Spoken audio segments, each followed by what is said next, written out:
What if I told you that the reason you're still broke has nothing to do with your paycheck, but with your perspective? Shocking, right?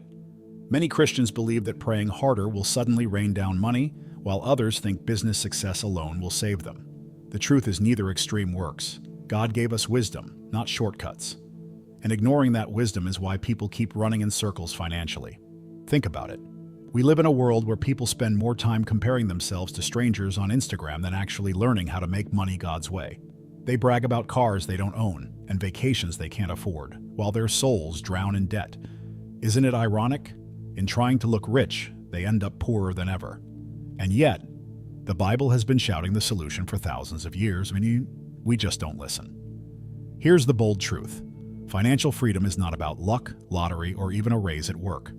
It's about knowledge, discipline, and patience applied day by day. The Bible doesn't separate spiritual wisdom from financial wisdom. Jesus himself spoke more about money than about heaven and hell combined. Why? Because he knew that the way we handle money reveals the way we handle our hearts, and that's where real transformation begins. If you like our content, consider supporting our ministry through the link in the description. And stick with me, because in the next few minutes, you'll see how biblical principles, when applied to everyday business and personal decisions, can radically shift your financial future. This isn't about theory. This is about practical steps that can free you from financial slavery and lead you toward the abundant life God promised. Ignorance, not intelligence, keeps people trapped in poverty. Ignorance is not about lacking a high IQ or a prestigious degree. It's about not knowing what to do with the money God has already placed in your hands. The Bible says in Hosea 4:6, "My people are destroyed for lack of knowledge." Notice it doesn't say for lack of income or for lack of business opportunities. It's about knowledge, or more precisely, wisdom. A person can work 3 jobs and still stay broke if their thinking and behavior around money are wrong. Think of it this way. You could hand 2 people the same paycheck, but one ends up broke while the other builds wealth. Why? Because ignorance isn't about access. It's about application. Jesus spoke in Matthew 25 about the servants who received talents. The one who buried his talent wasn't stupid. He was fearful and ignorant of how money multiplies. That ignorance cost him everything. The same happens today when people bury their income in bad spending habits. In our modern world, ignorance takes the form of impulse buying, debt traps, and believing myths like, "I'll make money later, so why save now?" The credit card companies love this kind of thinking. It keeps you enslaved. Proverbs 22:7 is blunt. The borrower is servant to the lender. Ignorance of that simple truth keeps millions in financial slavery. Meanwhile, the person who understands it can say no to the trap and yes to freedom. One practical example, most Americans can't tell you their exact monthly expenses. That's ignorance at work. Checking your bank balance daily may sound simple, but it's a powerful way to destroy ignorance. Imagine reading a book like The Richest Man in Babylon or The Total Money Makeover instead of scrolling Instagram ads. That tiny decision shifts your brain from consuming lies to feeding on wisdom. That's how you break ignorance, one choice at a time. Ignorance also shows up in the business world. Many entrepreneurs chase flashy ideas without studying the market, without seeking counsel, without planning cash flow. Proverbs 15:22 says, "Plans fail for lack of counsel, but with many advisors they succeed." That's not just spiritual talk. It's a blueprint for business and for anyone trying to make money wisely. Ignorance of this principle leads to failure. Applying it creates clarity and resilience. The good news is that ignorance is curable. No matter your background, age, or current debt, you can choose to learn today. The key is humility, admitting, "I don't know, but I want to grow." And when you do, you'll notice something shift.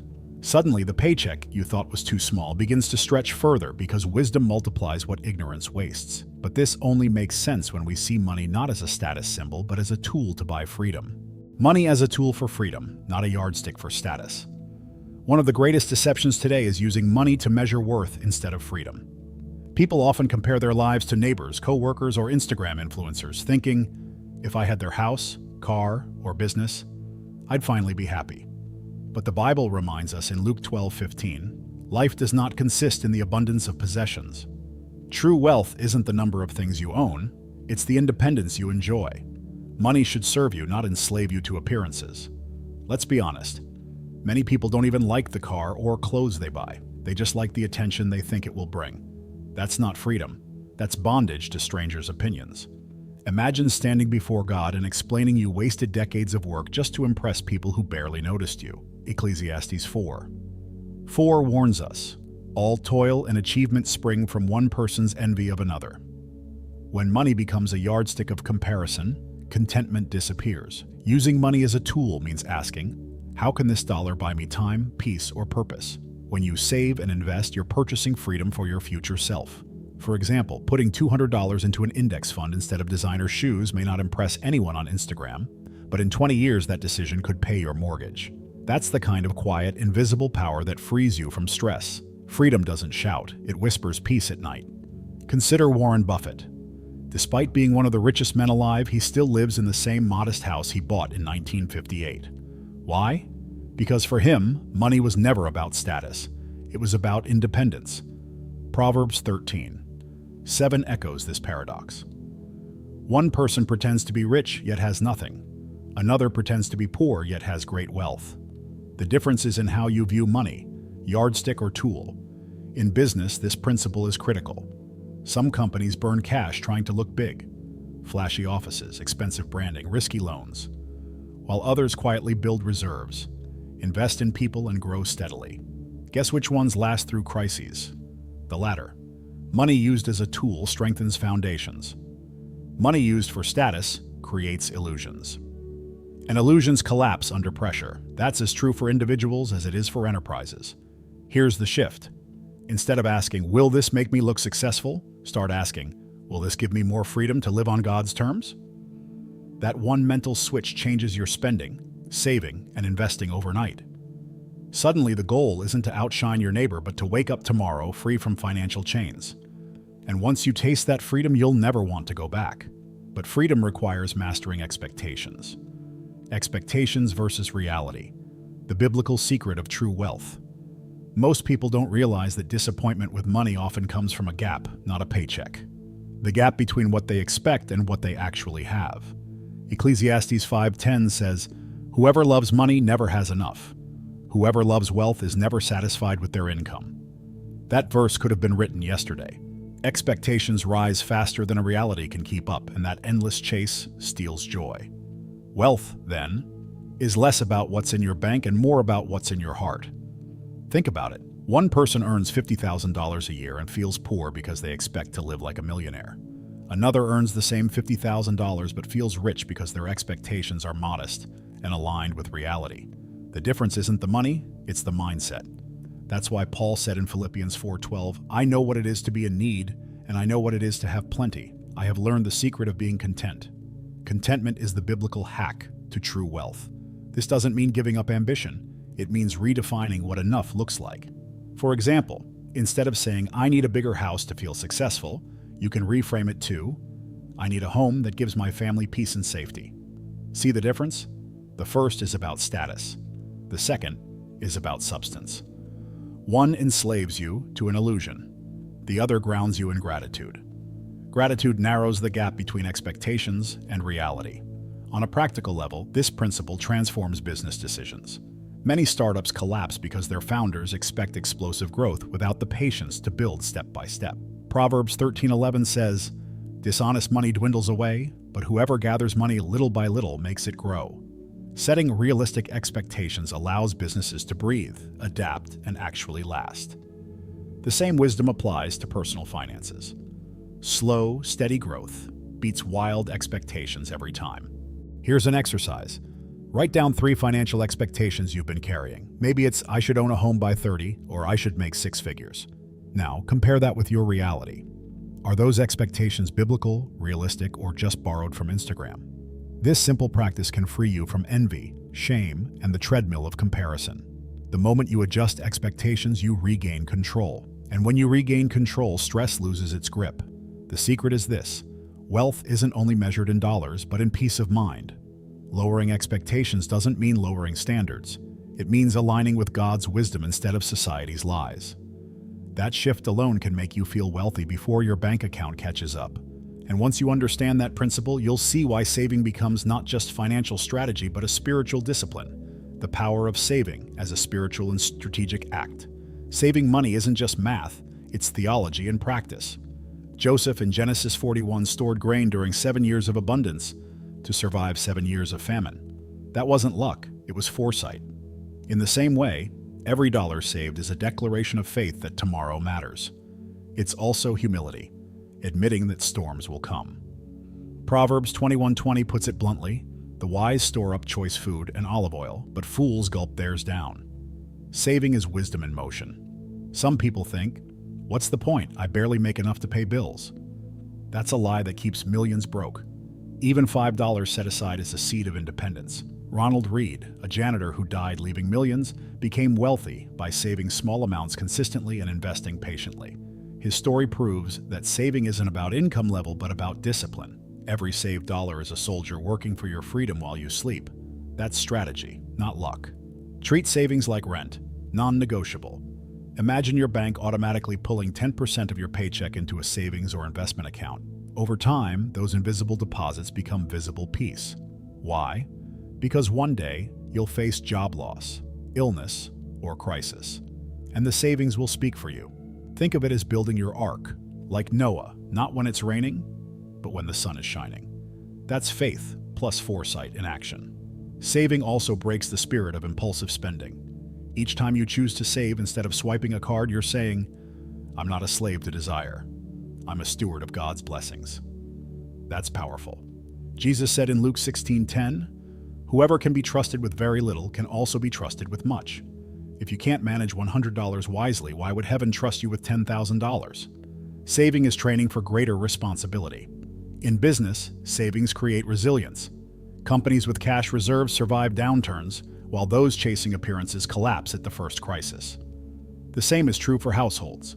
A family with even 3 months of expenses saved has freedom to say no to toxic jobs, risky deals, or manipulative lenders. Saving buys choices, and choices are the true luxury of life.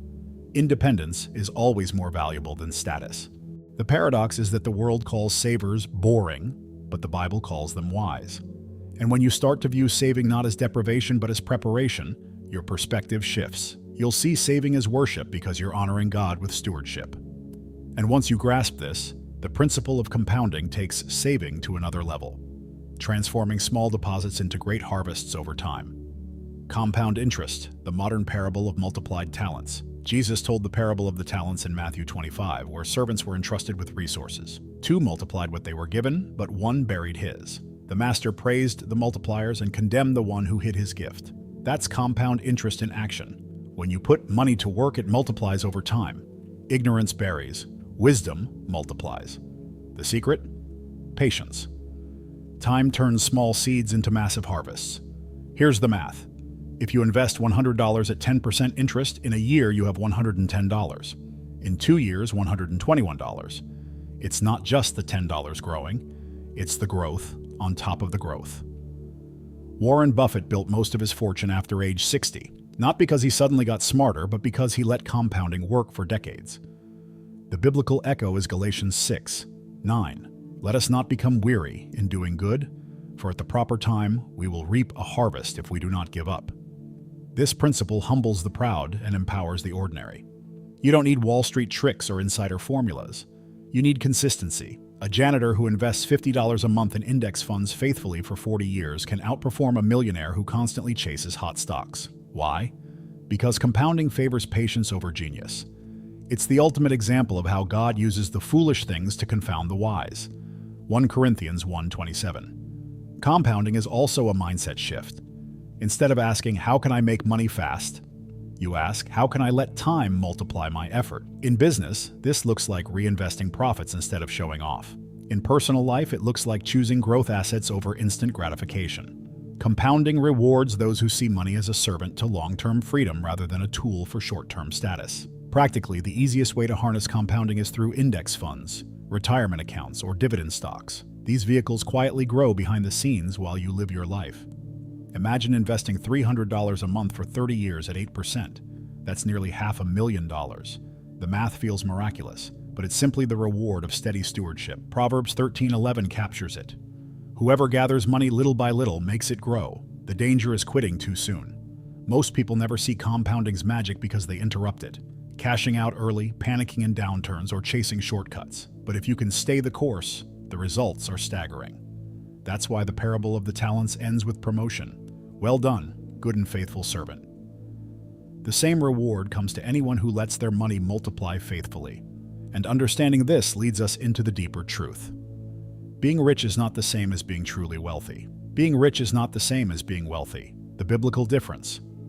The world confuses being rich with being wealthy, but Scripture makes a clear distinction. Proverbs 23:5 says, "Cast but a glance at riches, and they are gone, for they will surely sprout wings and fly off to the sky like an eagle." Rich is surface level. Cash, cars, clothes. Wealth is rooted. Peace, purpose, and assets that endure. Money without meaning is fragile. True wealth is freedom under God's wisdom, not dependence on applause. Take the rich fool in Luke 12. He built bigger barns for his possessions, thinking he had made it. Yet God called him a fool because his soul was not ready. Rich in goods, bankrupt in spirit. That's the danger of chasing riches. It looks impressive, but it evaporates. Contrast that with Abraham. He was wealthy, not only in flocks and silver, but in covenant with God. His wealth had eternal foundation. That's prosperity that doesn't rot. In business, the distinction is obvious. A company may appear rich with hype, luxury branding, and debt-fueled growth, but collapse when cash flow dries up. A wealthy business, however, owns assets, serves a purpose, and creates long-term value. Similarly, an individual who spends all income on luxuries is rich but empty, while the one who invests, saves, and gives generously builds true wealth. Richness impresses, wealth sustains. Here's the practical application. Measure yourself by assets, not accessories. Assets are stocks, real estate, businesses, skills that generate money even while you sleep. Accessories are cars, gadgets, and labels that drain your pocket as soon as you buy them.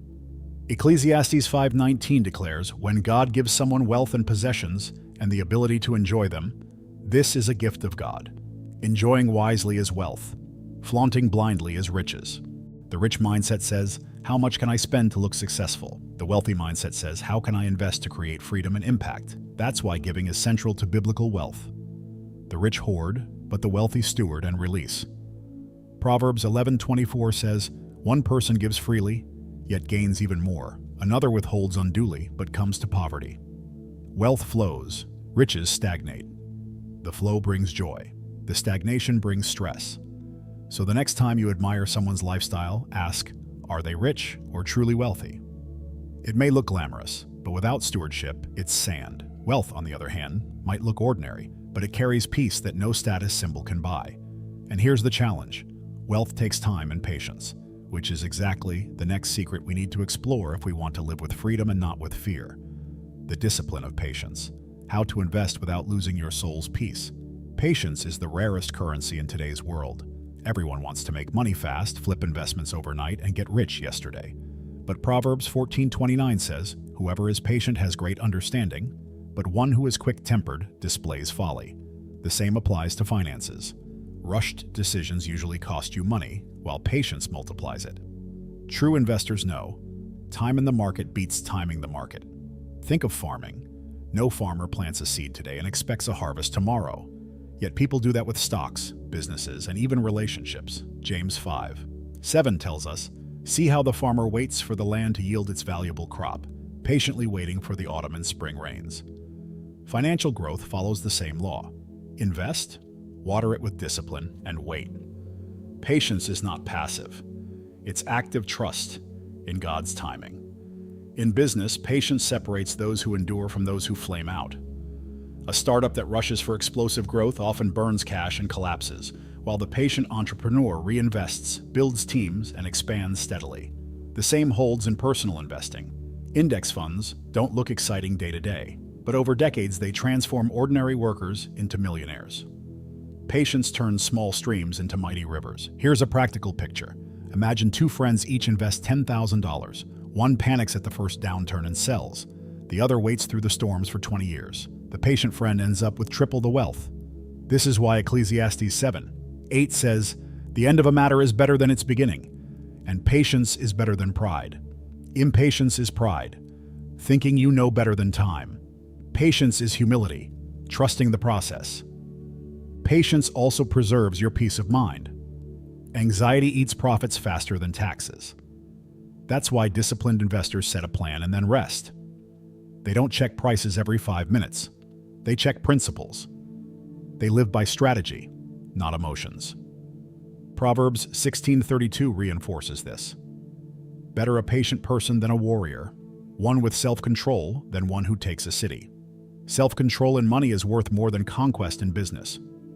When you cultivate patience, you stop chasing shortcuts and start building legacies. You realize wealth is not about beating others, but about outlasting them. Patience keeps you in the game long enough to see compounding work, businesses mature, and blessings multiply.